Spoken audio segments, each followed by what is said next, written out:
அந்த கூட்டம் மிக சிறப்பா நடந்துச்சு, பாராட்டத்தக்க விதத்துல அமைஞ்சிருந்தது அப்படின்னு சொல்லக்கூடியவங்க 16%.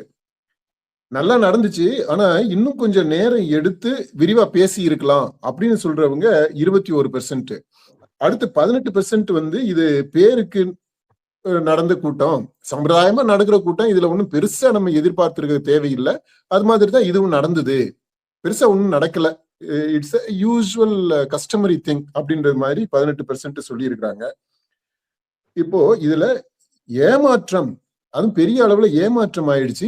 ஏன் ஏமாற்றம் அப்படின்னா, இவங்க எல்லாருமே இந்த அமைச்சரவை கூட்டத்துல அந்த தாவேகா தேர்தல் நேரத்துல அந்த மேனிஃபெஸ்டோல சொல்லியிருந்தாங்க பாத்தீங்களா?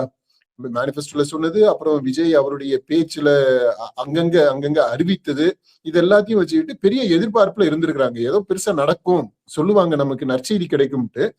அது நடக்கல. அந்த தேர்தல் அறிவித்த எந்த திட்டத்தை பற்றியுமே எந்த முடிவும் வரல.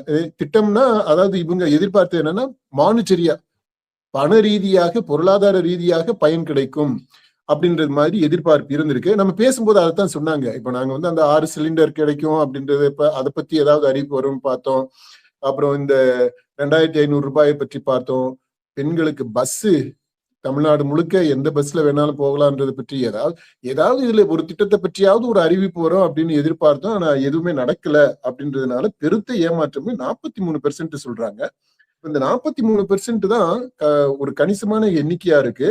இத அந்த சிறப்பாக பாராட்டத்தக்க விதத்துல அமைந்த கூட்டம் அப்படின்னு சொன்ன அந்த 16%ஓட ஒப்பிட்டு பார்க்கணும்.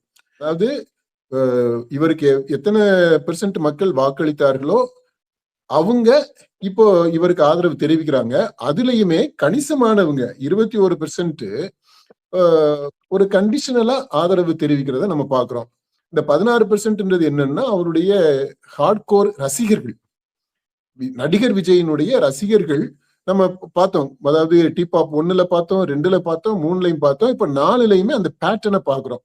அவருடைய ஹார்ட்கோர் ரசிகர்கள் அவரை எந்த காரணத்தையும் முன்னிட்டு விட்டு கொடுக்க மாட்டேன்றாங்க. அதுதான் அந்த 15-16%ல வந்து நிக்கிறது. இந்த 21%ன்றது அவர் மேல ஒரு ஆர்வத்துல ஒரு மாற்றம் வரும் அப்படின்ற ஒரு எதிர்பார்ப்புல ஓட்டு போட்டவங்க. அது அந்த 21 அது கன்சிஸ்டன்டா அப்படியே வந்துகிட்டு இருக்கு. இந்த எதிர்ப்பு அப்படின்றது இப்போ இதுல தூக்கலா வெளிப்படுது. 43% வந்து டிசப்பாயின்ட்மெண்ட், கிரேட் டிசப்பாயின்ட்மெண்ட் அப்படின்றத சொல்லி இருக்கிறாங்க. இது கவனிக்க வேண்டியது.